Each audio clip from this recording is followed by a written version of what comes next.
your side, warning for you just in time for the 4th of July. A record number of people are expected to travel during this holiday weekend. AAA, in fact, says 44 million people are taking a trip, and most of those folks will be driving to their destinations. As News Channel 8's Paul Mueller tells us tonight, gas may be cheap, but there is a hidden danger at the pump. Today, U.S. gas prices are at their lowest in 12 years, just in time for the 4th. But those low gas prices, in the end, could cost you big time pain at the pump. Immediate reaction was annoyed. We caught up with Rachel Cockey of Tampa topping off her tank. A few years back, crooks had used a skimmer to steal her debit card information. Before this happened to you, had you ever heard of skimmers before? No. So far this year, the state has removed 276 credit card skimmers. But for some, the damage had already been done.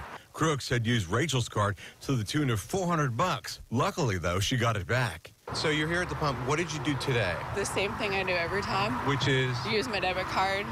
I did check the sticker this time to make sure it wasn't broken, though. I do start looking for that now. Rachel says she'd rather press her luck, saying it's easier just to use her debit card than to have to go inside and pay cash. I still do it anyways, even though I've been burned once. By using your debit card, you know, that takes the money right out of your account. Yeah. But using a credit card gives you more safety. I know. I still try to stick to one card all the time. If there's one thing she has learned, Rachel now checks her bank account each and every day.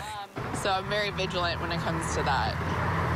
So here are some ways to protect yourself. Pay cash inside the store. Also, use a credit card, not your debit card. Credit cards have better fraud protection. Also, use the pump closest to the front door. Thieves often put skimmers at the pumps furthest away from the store, and make sure the security seal on the pump hasn't been tampered with. Of course, always keep an eye on your accounts for any unauthorized charges. I'm Paul Mueller.